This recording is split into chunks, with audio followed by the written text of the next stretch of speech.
quando na verdade a Bíblia vai relatar na vida de grandes homens de Deus tristezas, decepções, mágoas, situações que vieram, e que a grande verdade é que se eu e você não aprendermos a administrar isso, podemos perder muitas coisas que Deus tem estabelecido para a nossa vida.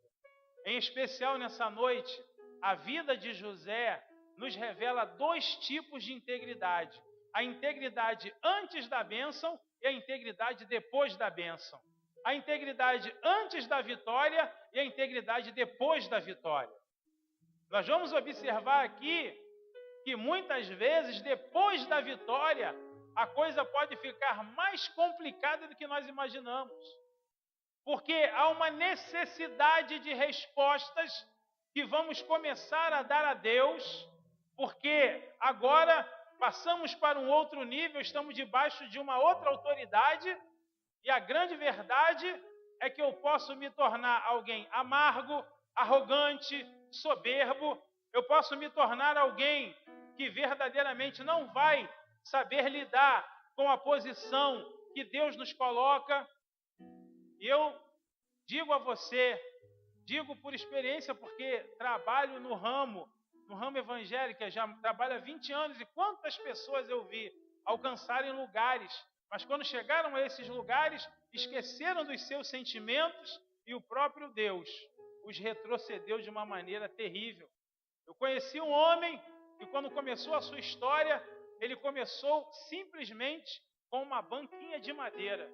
E dessa banca de madeira ele se tornou um dos maiores empresários do mercado. Hoje, ele simplesmente é alguém que é dono de um bar.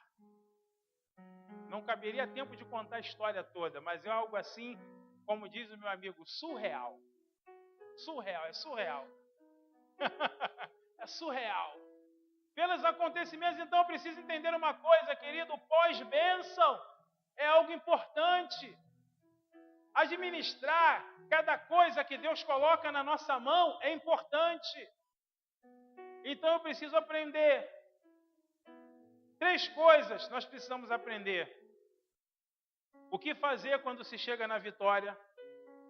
Quais são os sentimentos que devem estar no nosso coração quando alcançamos a vitória?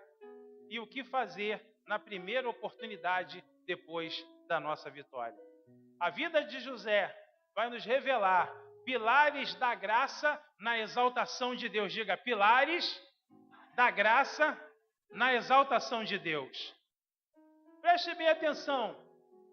Nós observamos aqui que no versículo 14, José recebe a sua primeira oportunidade após ter sido vendido pelos seus irmãos, após ter passado pela casa de Potifar, após ter ido para a cadeia, após ter vivido todo o contexto que eu preguei na semana passada. Agora ele chega no versículo 14, aonde é dado a ele a primeira oportunidade. E qual vai ser a atitude de José na primeira oportunidade que ele recebe? Versículo 14 está dizendo que agora ele não está mais barbudo, ele não está mais numa cova, e a sua roupa não é mais uma roupa de prisioneiro fedorenta. Agora ele é alguém que está sendo chamado pela maior autoridade daqueles dias. Agora ele é alguém que tem a oportunidade de ser reconhecido como alguém poderoso, que tem um talento tremendo. Então, José vai usar o primeiro pilar dessa exaltação na graça de Deus. Pastor, que primeiro pilar é esse? Diga, a humildade. Olha só o que diz o versículo 16, mantenha a sua Bíblia aberta. Versículo 41, diz assim: respondeu José ao faraó, dizendo: isto não está em mim. Deus dará resposta de paz ao faraó. A primeira oportunidade que ele recebe, ele vai para o palácio, e quando ele chega lá, é você o cara que interpretações, sabe como é que é, né? Sou o cara. Andei aí umas intrigas da oposição, me jogaram no calabouço, mas manda, faraó, manda que teu servo ouve, pode falar. Ele não fez isso. Ele podia ter chegado, rapaz, você não sabe da maior, para ter um bando, minha família é uma prova. me venderam, agora eu cheguei aqui. Ele podia chegar com todas as murmurações do mundo, mas ele, quando está diante de autoridade, ele prefere optar pelo pilar da humildade. E quando ele chega no pilar da humildade, ele diz: olha, o que eu tenho não é meu, porque existe um Deus todo-poderoso que colocou um talento no meu coração. E quando ele olha para aquele homem, ele fala exatamente isso. Olha, eu tenho uma coisa para te dizer, Faraó. Só existe um que pode dar paz. Ele ainda evangeliza o Faraó, o Deus de paz. Porque eu não conheço nenhum outro Deus que possa dar a paz, porque Ele é o Senhor da paz. Ô, meu irmão, se Deus não pode te dar a paz, você pode entender uma coisa: não existe nenhum outro lugar que você possa encontrar a paz. Então José olha para o Faraó e ele já libera uma palavra para Faraó: olha, o Deus dará resposta de paz a você, Faraó. Sei que você já chamou tudo que é macumbeiro do reino, pai de santo, já teve todo tipo de situação para te revelar esse sonho, mas o Deus que eu sirvo é um Deus de paz. E quando eu começar a dizer o que Deus fez, você vai sentir essa paz no seu coração. Primeiro pilar que ele escolhe é a humildade.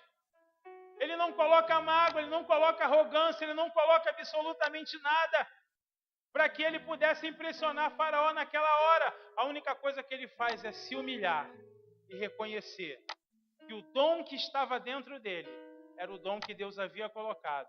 E é esse dom que o iria tirar do buraco. Olhe para o seu irmão e diga: o teu dom vai te tirar do buraco. Você sabia disso? Você sabia que você tem um dom que pode te tirar do buraco? Presta atenção. A Bíblia deixa claro: nenhum ser humano nasce sem um dom. Todos nós, seres humanos, temos pelo menos um, olha para o seu irmão e diga assim: pelo menos um te deu. Eu tenho certeza disso. E a Bíblia diz: pelo menos um. Eu estava saindo de casa, rapidinho, me arrumando. Aí estava dando a entrevista da Palmirinha. Quantos conhecem a Palmirinha? As irmãs da cozinha conhecem. Isso aí. Ela estava falando sobre a história dela. Achei interessante. E ela, mais de muitos anos atrás, num período de muita discriminação acerca do divórcio, ela disse: eu lavei carro, eu lavei casa dos outros, eu cozinhei. Foi contando a sua trajetória, o que ela fez. O que ela fez para chegar onde ela chegou. Ela estava dizendo: eu lavei carro, fiz de tudo. Final de semana eu fazia salgadinho. E aí ela usou o seu talento.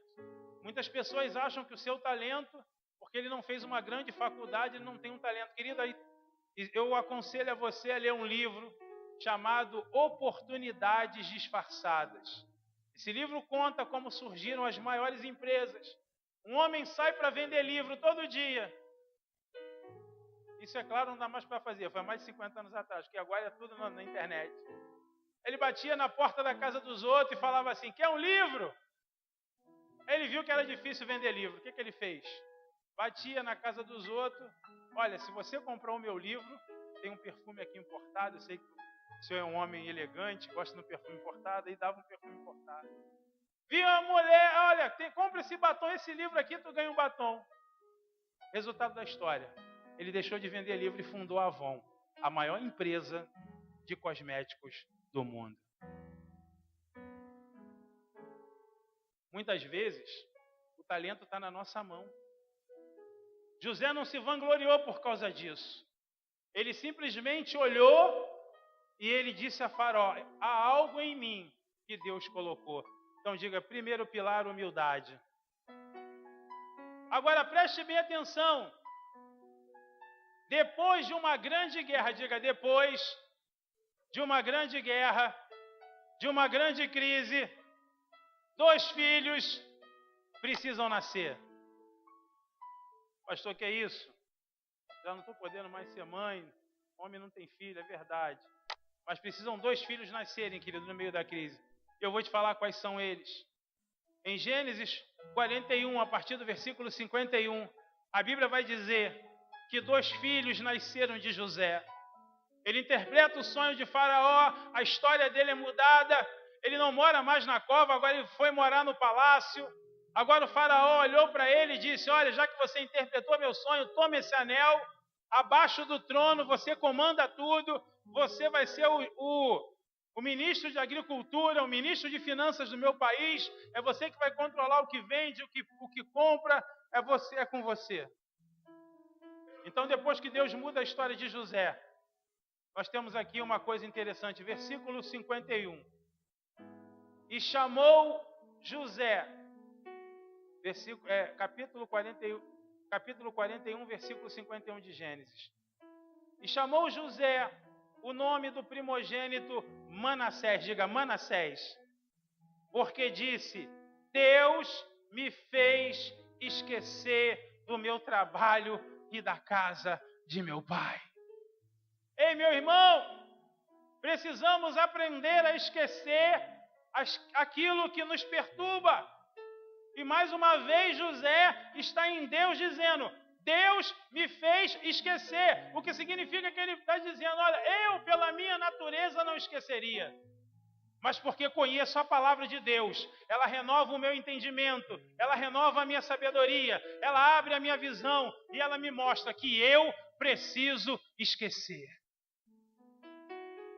O primeiro filho que nasceu de José foi Manassés. Deus me fez esquecer. Ah, meu querido, quantas pessoas estão carregando fardos? Quantas pessoas não estão conseguindo esquecer? E isso é algo ruim, porque a Bíblia vai dizer que nós não devemos deixar brotar em nós nenhuma raiz de amargura. E raiz de amargura fala de doenças que podem gerar até câncer na pessoa, porque não tem a capacidade do perdão. Então, o que ele está dizendo aqui: chamou José, o seu primogênito, de Manassés, porque Deus me fez esquecer. Ei, meu irmão, entenda uma coisa: nós precisamos aprender a esquecer e trazer à memória aquilo que nos pode dar esperança. A Bíblia vai dizer: quero trazer à memória aquilo que pode me dar esperança. O que é que tem recheado o teu coração? O que é que tem feito com que você, muitas das vezes, fique paralisado pelos seus sentimentos? Eu quero te dizer uma coisa: sentimentos nos paralisam, sentimentos nos impedem de avançar, sentimentos travam a nossa alma. Existem pessoas que carregam fardos da sua vida inteira porque não conseguiram esquecer. Só que alinhado ao esquecimento, nasce um outro filho. Olha só o que diz o versículo 52. O nome do segundo chamou Efraim, porque disse: Deus me fez crescer na terra da minha aflição. Diga: eu só cresço depois que eu esqueço. Olha para o outro lado e diga: eu só cresço depois que eu esqueço. Diga para trás também: eu só cresço depois que eu esqueço. Você está entendendo porque às vezes você não cresce? Porque você não esqueceu, meu irmão. Porque você não esqueceu, minha irmã. Deus não forma soldados do Estado Islâmico. Não existe Estado Islâmico gospel, onde você vai ficar com a arma matando todo mundo porque algo te afligiu há 1.500 anos atrás. Não, porque há 30 anos atrás ele pisou no meu dedo direito, no dia tal, na hora tal, no momento tal, eu esqueci isso. A Bíblia está dizendo que a primeira coisa que aconteceu foi que Manassés esqueceu. E depois dele ter esquecido, Deus o faz prosperar. Deus trabalha nessa ótica. Você está entendendo como muitas das vezes é difícil administrar aquilo que Deus nos dá? Porque muitas pessoas às vezes perdem porque os seus sentimentos são errados. A Bíblia está dizendo que ele esqueceu. E depois a Bíblia diz que ele prosperou na terra da sua aflição. Significa que todos os dias da vida de José não estavam baseados em a culpa em alguém. Mas é por isso que Paulo vai dizer: deixando as coisas que ficam para trás, prossigo para o alvo, para o prêmio da soberana vocação em Deus, em Cristo Jesus. É Jesus o meu advogado, é Jesus o meu Senhor, é Jesus que me defende, é Ele que me cobre com o meu sangue, porque se eu parar, os sentimentos podem me roubar a vitória. Se eu parar, os sentimentos podem neutralizar minha vida espiritual. Quantas vezes ouvimos pessoas que não conseguiram mais ser as mesmas porque alguma coisa aconteceu? Então, diga, 2 filhos precisam nascer depois das crises. O esquecimento. Diga, o esquecimento. Aleluia, glória a Deus. E a prosperidade vai chegar quando eu esqueço mesmo. Louvado seja Deus.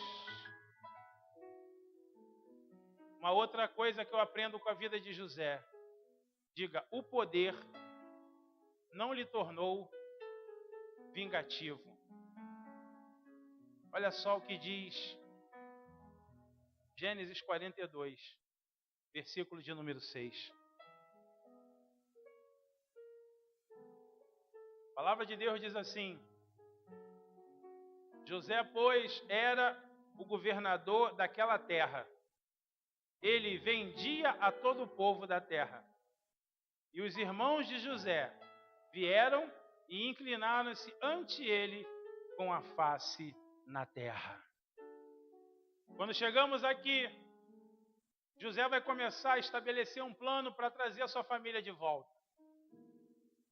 E é exatamente nesse momento, aonde seus irmãos ainda não o conheciam, em que ele, por estar no poder, poderia ter liberado uma palavra e ter feito com que todos os seus irmãos morressem.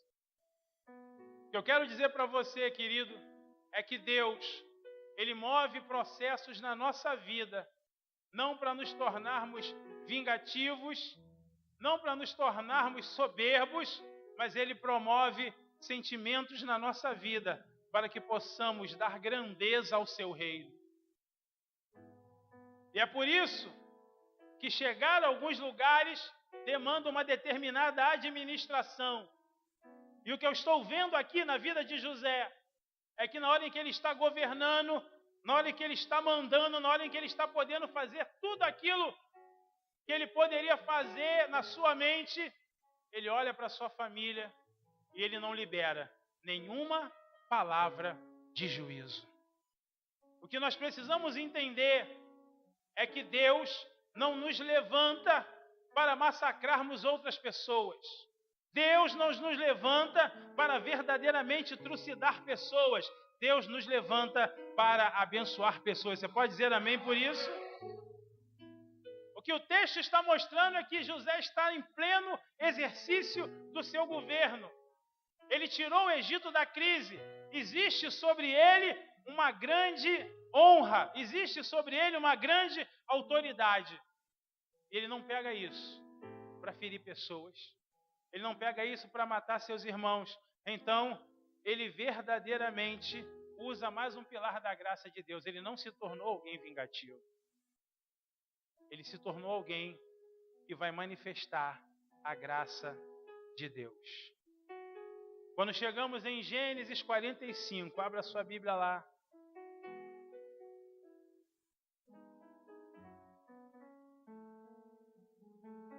Ele vai fazer uma coisa muito interessante. Ele vai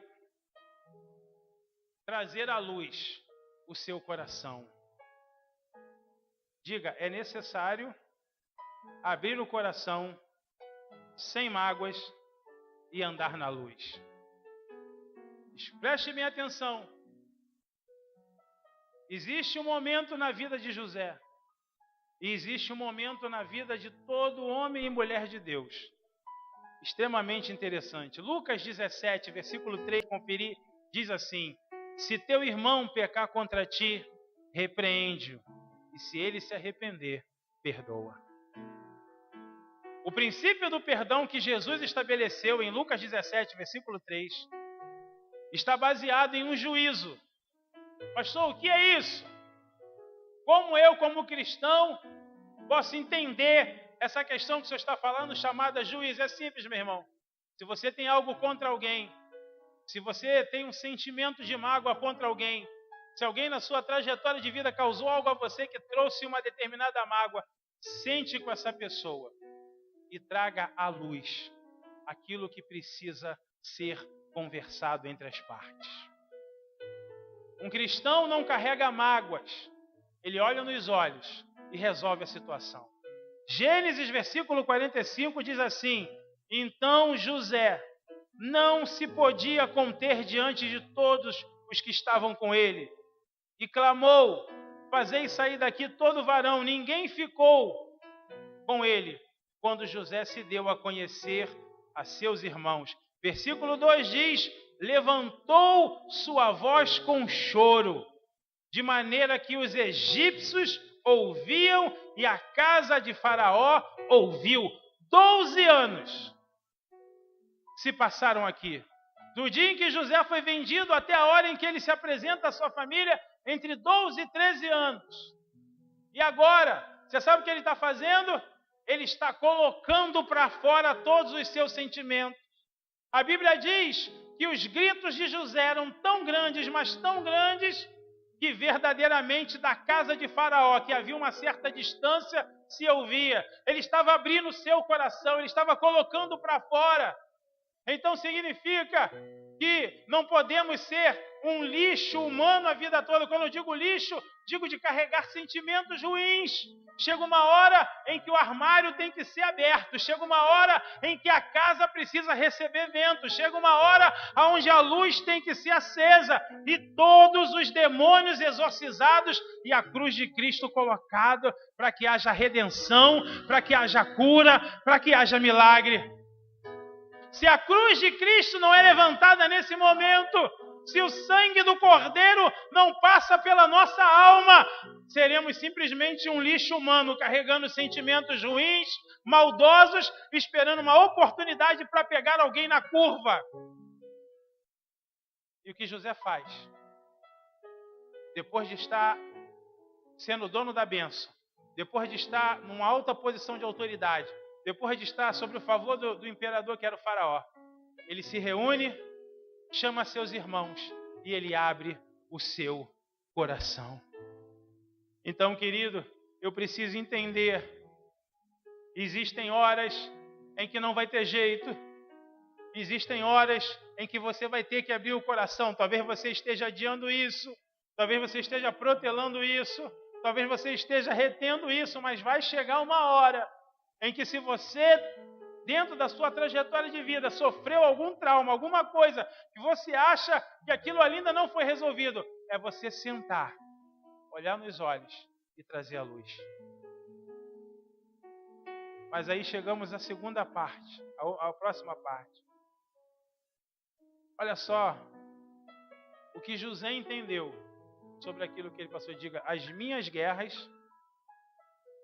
as minhas lutas, as minhas decepções, se eu sou um sonhador da parte de Deus, não passam de um grande treinamento.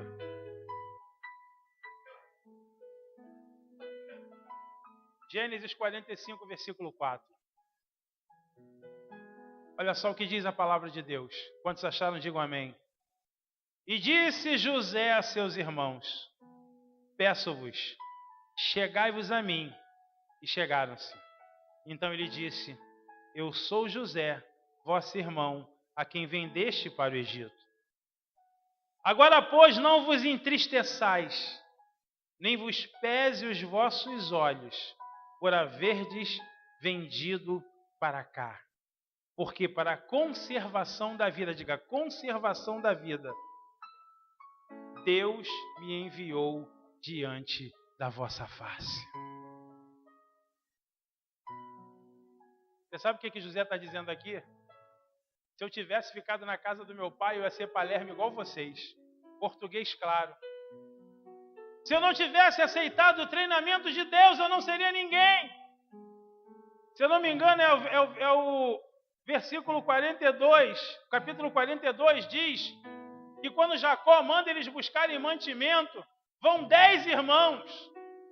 10 irmãos para buscar um saco de comida. enquanto um está governando uma cidade, porque aceitou o treinamento de Deus. Então, meu amado, preste bem atenção. Eu digo isso, no reino de Deus não há covardia, no reino de Deus há treinamento.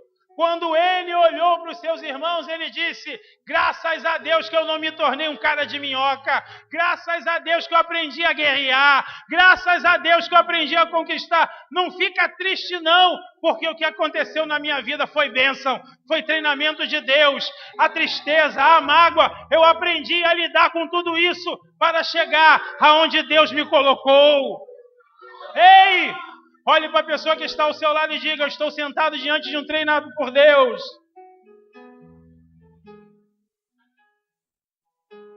Ei, meu irmão, tira a cara de coitado, limpa a lágrima do olho, porque você está sendo treinado por Deus. E muitas vezes não entendemos esse treinamento. Muitas vezes não entendemos como Deus trabalha. Muitas vezes não entendemos como Deus está agindo. Você acha que está vivendo um momento de morte e Deus está dizendo: eu estou te levando para um futuro de glória. Eu estou te levando para um futuro de glória. Eu estou te levando. Mas Deus está doendo, mas é assim mesmo. Você vai aprender a lidar com os sentimentos. Você vai aprender a depender do meu espírito. Você vai aprender a me buscar na palavra. E no final das contas você vai ver aonde eu estou te levando. Aonde eu estou te levando. Porque se eu não movesse uma tempestade na sua vida, você ficaria paralisado a vida toda, sem sair do lugar. Ei, Deus promove tempestades na nossa vida para nos levar a níveis maiores.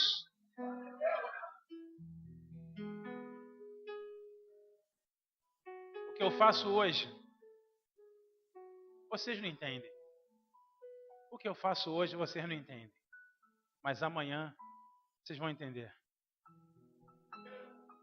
Todas as coisas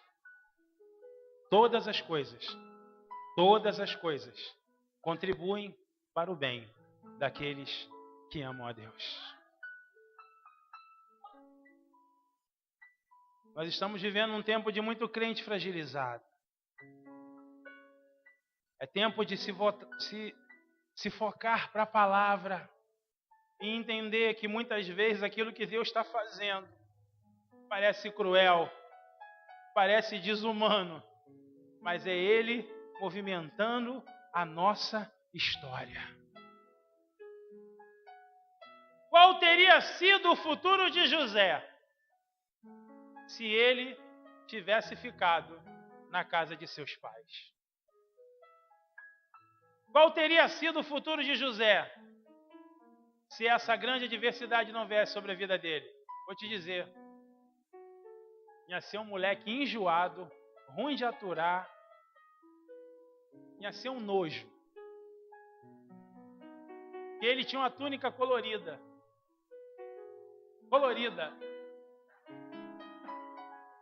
O negócio podia ter ficado sério aqui, gente. Vocês estão rindo, mas o negócio podia ter ficado sério aqui, muito sério. E naquela época ia ser mais complicado tratar. Não tinha Freud ainda, não tinha os formados aí, não tinha. O negócio ia ficar estreito aqui.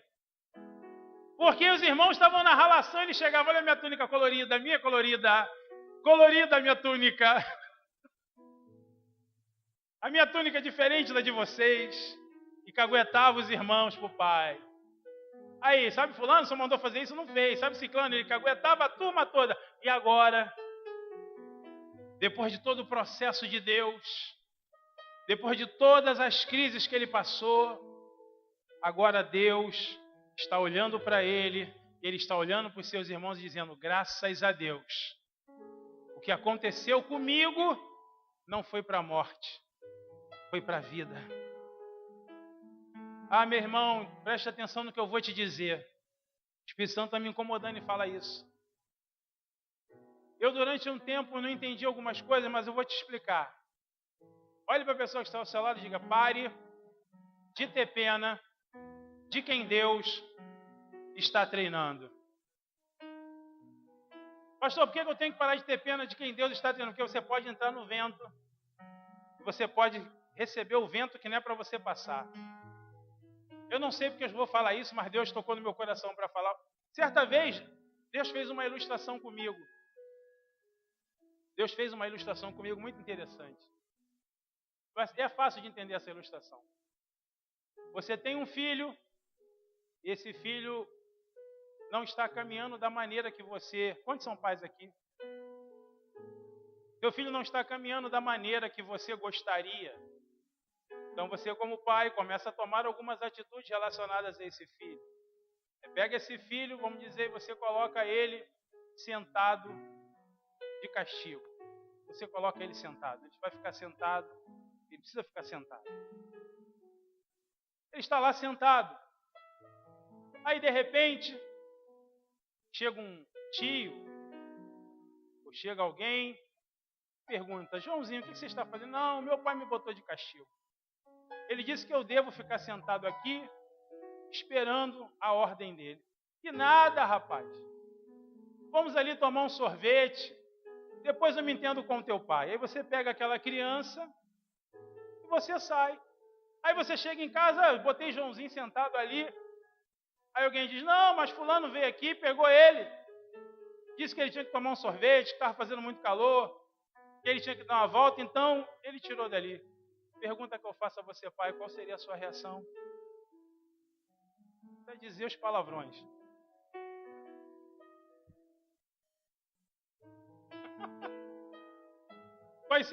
Qual seria a sua reação, meu querido? Como você ficaria ao ter colocado alguém de castigo e agora você chega e aquela pessoa não está ali porque ela foi fazer tudo o que você queria que ela não fizesse? Olhe para o seu irmão e diga: Deus também é assim, Deus é Pai.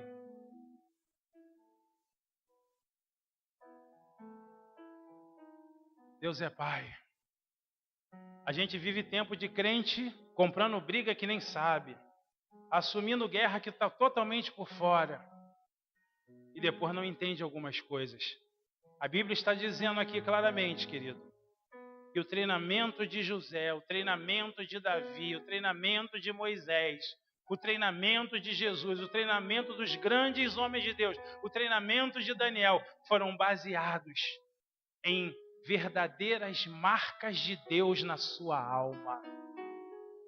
Então, se alguém é crente, é fiel e está vivendo momentos de crise, Deus sabe por que está passando e Deus sabe aonde quer levar. Olhe para o seu irmão e diga: não se meta. Amém? Você precisa saber, meu querido, a quem ajudar. Eu vejo muita gente dizendo hoje: ai, mas eu ajudei, Deus mandou tu ajudar. Ah, porque eu me consolidei, Deus mandou você fazer isso? Então você fez, então assuma. Porque se Deus não mandou você fazer, você está fazendo algo que talvez você esteja tirando alguém de uma posição que Deus colocou. E aí fica difícil. Porque o Deus que é Pai vai cobrar.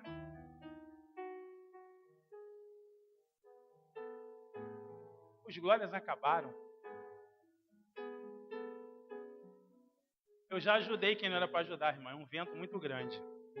Você não tem ideia. Uma coisa interessante que eu observo na vida de José. O coração dele, após ele ter se revelado, após ele ter se colocado para os seus irmãos, ele ainda vai fazer uma coisa muito interessante. Olha só o que diz Gênesis 45, versículo 15.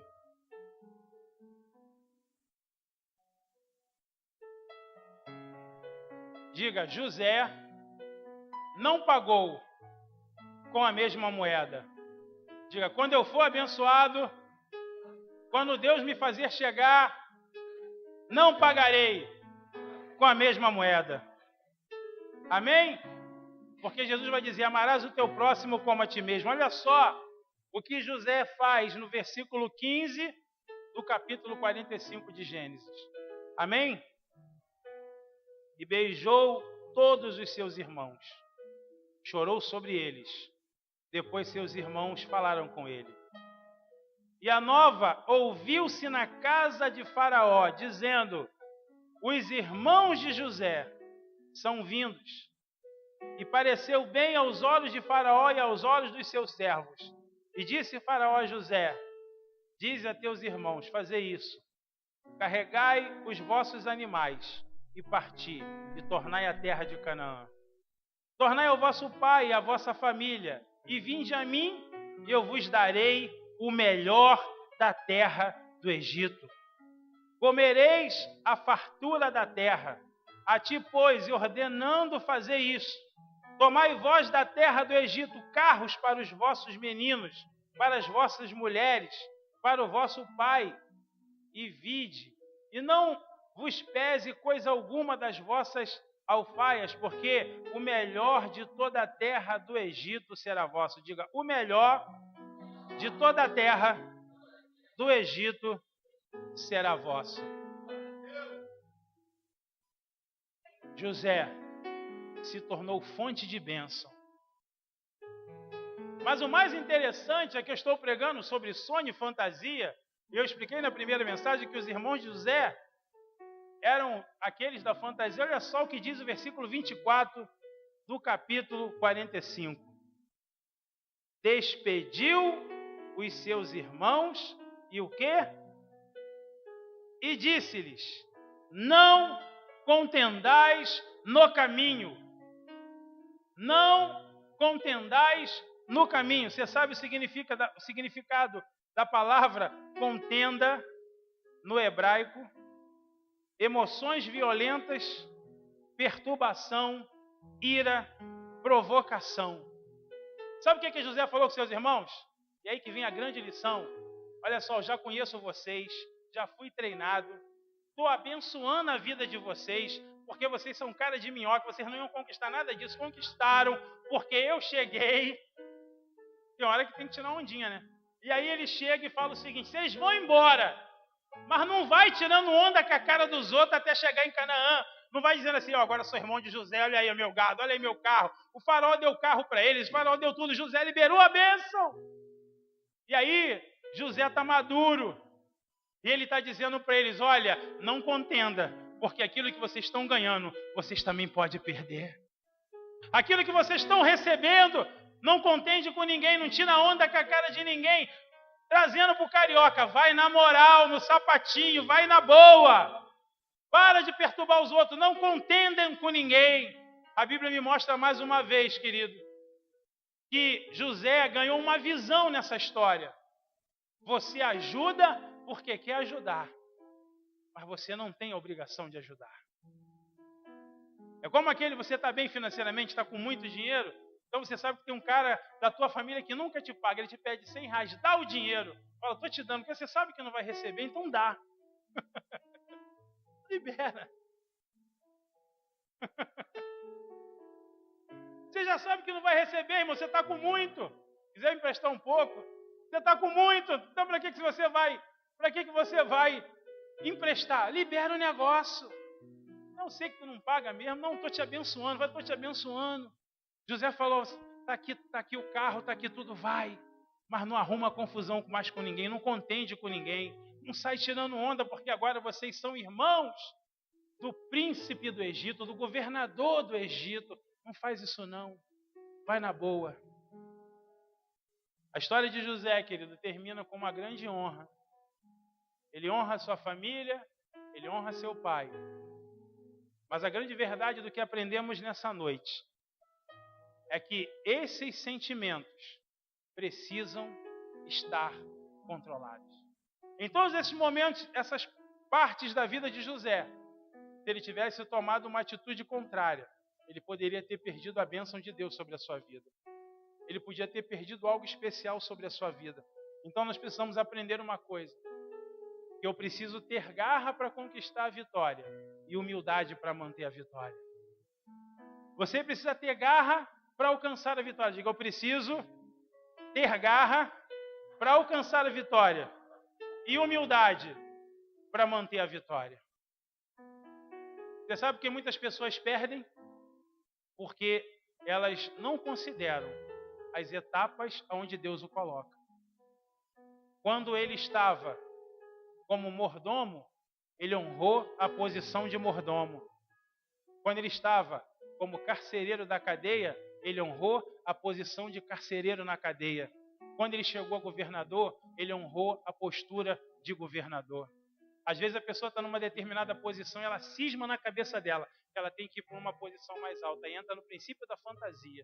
Aquilo que Deus não estabeleceu para a vida dela. Afinal das contas, quebra a cara, perde a posição, fica mal e aí não alcança o que Deus tem. Para que eu possa alcançar o que Deus tem. Deus diz, ser fiel no pouco te colocarei.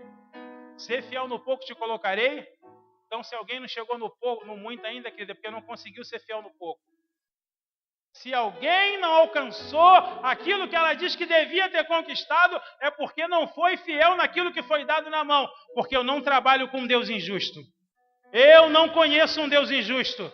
Se eu sou fiel no pouco, Deus me coloca no muito. Se eu sou fiel na posição que Deus me colocou, Deus vai me honrar e me colocar em posições diferentes. Então, eu preciso aprender o princípio da fidelidade daquilo que Deus coloca na minha mão. José, você vai ser fiel como mordomo, você vai ser fiel na cadeia, você vai ser fiel como governador e você vai ser fiel como chefe da sua família. E é por isso que dessa raiz, chamada José, chegamos até Jesus. Faz parte da linhagem, até chegarmos ao Salvador, porque ele foi cumprindo os princípios e propósitos e alcançou aquilo que Deus tinha para a vida dele.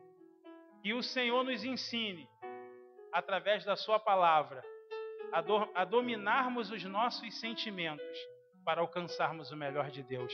Vamos nos colocar de pé nessa noite, em nome de Jesus.